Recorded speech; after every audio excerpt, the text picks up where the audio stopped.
Watching news at Prime. Let's bring you this conversation now. The South African Local Government Association has welcomed President Cyril Ramaphosa's recent call to strengthen municipal governance. He said the overhaul is aimed at tackling problems that are facing municipalities, including poor service delivery. So let's talk more about matters affecting local government. We speak now to Salga President Bheke Stofile. Mr. Stofile, good evening to you. Thank you very much for your time. Let's start with the role of Salga very quickly for those who may not know what Salga's role is in relation to municipalities. Thank you very much. Greetings to you, Tole, and to your listeners. Salga's role is to advocate, represent, and lobby on behalf of the local government system, 257 municipalities that we have in the country. Okay.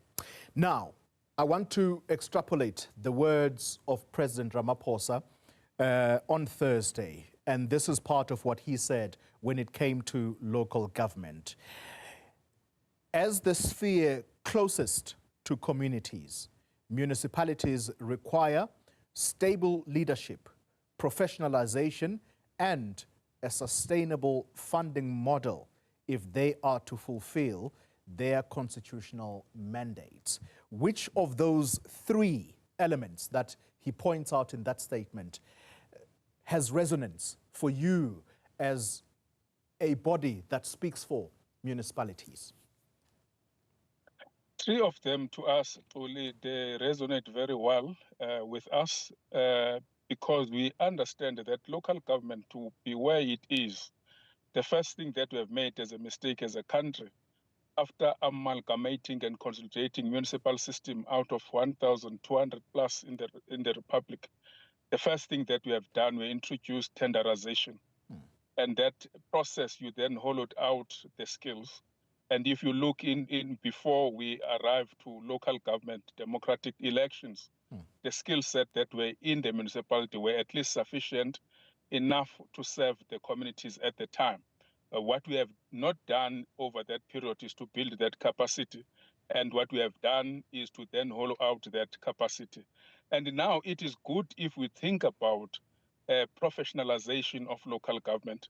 In that process, we are always saying as Salga, it is important that as you do that, you must do a most important thing, cutting the invisible hand in that professionalization, because there is a very active role that the invisible hand play, and that makes the municipalities to be seen as a bad performers generally. Yeah. And you see it in the auditor general's outcome, so as the funding, that it need to be followed.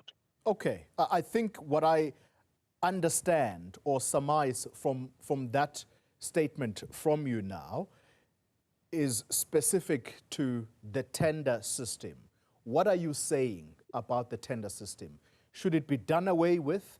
Is it the reason why municipalities are where they are? I would want to think financially. As the system, it created a number of problems. Of course, the idea it was probably to at least transform the capacity and the capability of rendering service. But what the system did over time, which I believe it was not really considered in that process, it then hollowed out the skill. And those that were having a skill in the municipality, they went out and established their business, and they then, together with the political influence outside, then came in and provide a short work in the municipality with an intention that there must be then something that is kept for those that have directed them to come in the municipality. So that system, it created problems for municipalities, and it is something that it needs to be looked at, so as the issue that I'm talking about, that as much as you may have professionals in the sector, if the professionals are not given an opportunity to operate as professionals without external and internal influence that influence them to take wrong decisions, you are going to go back to where we are today. So spell it out, Mr. Stofile. The tender system must be done away with. I forget the legal word for it, but it's in my head And if I remembered it, I would say it right now. Should the tender system be done away with?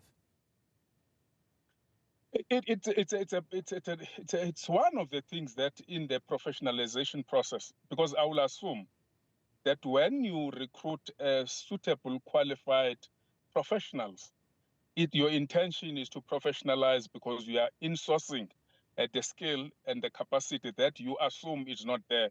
Of course, your assumption is correct because we are the one that we have driven that capacity out because we have then invested on the tender processes.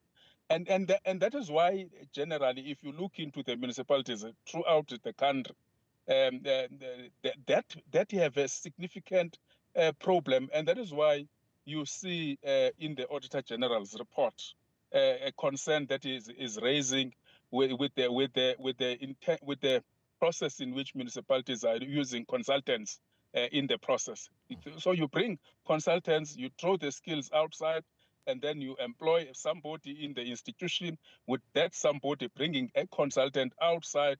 That consultant comes in, part of that consultant not do the quality work that's supposed to happen. And you can see it in the Auditor General's report. And that is what I'm saying. It's inclusive of the invisible influence that is in the municipal system. Okay. Well, you mentioned consultants. That then leads us perfectly to my next question, and that's to do with professionalizing local government. If you're going to bring in consultants, it assumes that you have people who occupy positions but simply don't know what they are doing.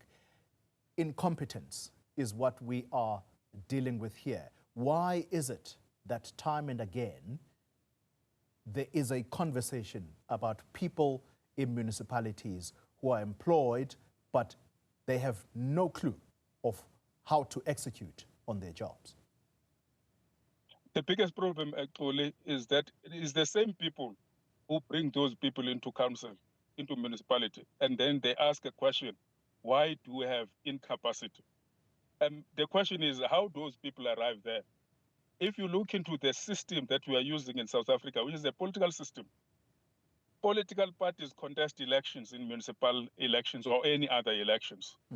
When they contested elections, they forward individuals that in their belief, they are capacitated as councillors, and then in their processes internally, they establish process of recruiting of a municipal manager, and it's out of the political party influence in a municipality where they control. So that issue is not an issue that it can be resolved by writing a Bible in law. It's a process that both all those that are involved in the elections, being political parties themselves, they must be honest and genuine about the professionalization, and then they must take a stand that they will never again ask municipalities to recruit a person that is not meeting the standard. So the issue is, look. Sorry to, I thought you had finished your thought process. Okay. Just as you talk on this, Mr. Stofile, and how you are explaining it, I was talking last week, Sunday, in the lead up to SONA, and one political analyst says political parties must actually do us a favor and not insult our intelligence when it comes to incompetence at municipalities, because they are responsible for bringing people who have no skill. I'm paraphrasing him. How do you insulate the administrative part of local government from political influence? You've just said it. It's politicians who influence who gets appointed into what position. Let's say, for example, the municipal manager. If you have an incompetent municipal manager, that's basically the CEO of a municipality. That person is going to run that entity to the ground. Yes, Koli, I think I concur. I fully concur. I think that political analyst, he read what we have been saying throughout the public every time. That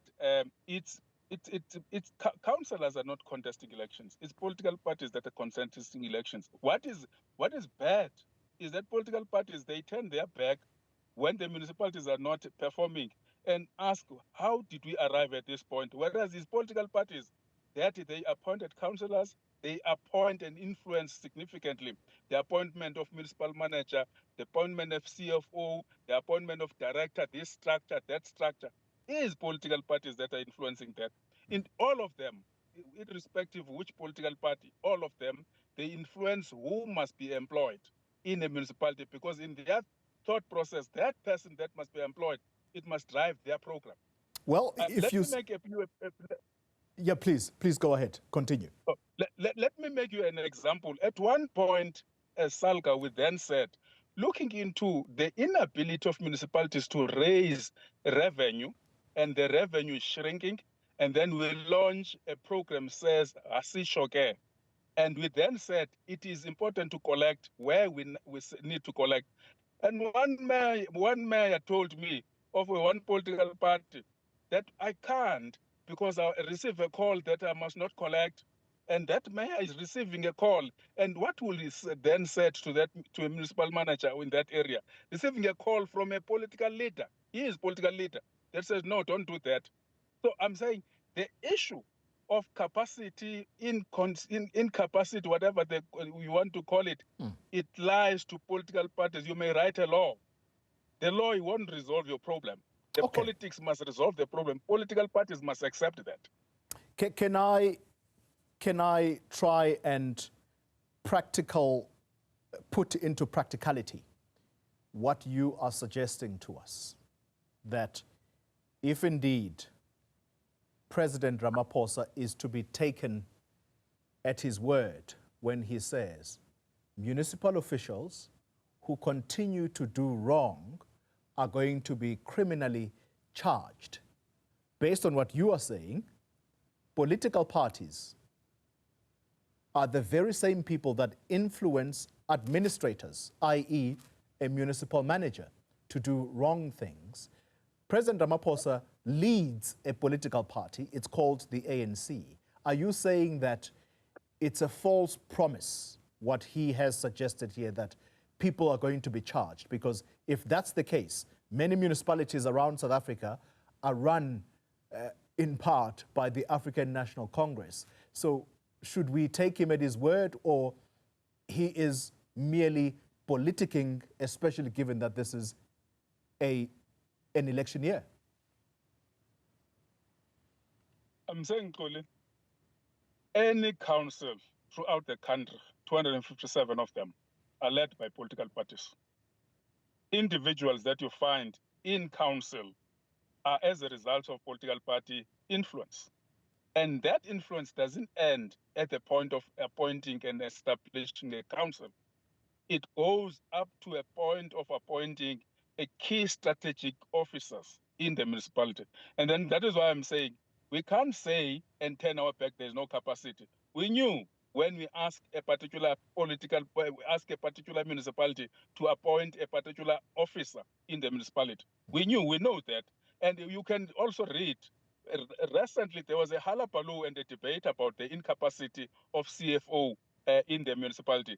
And then National Treasurer conducted a study. You know what Minister Kotongwana came up with? What we have been telling the leadership. It is not true that there is no capacity. And then Minister Kotongwana said it might be something else, and that something else is an external hand that I'm talking about, which it cannot be seen by Auditor General. Very well explained. Thank you very much for your time, Mr. Stofile. It's a conversation that is ongoing, and I suspect we're going to be back here in the not too distant future. Mr. Stofile is the president of Salga. Bheke Stofile is the president of Salga.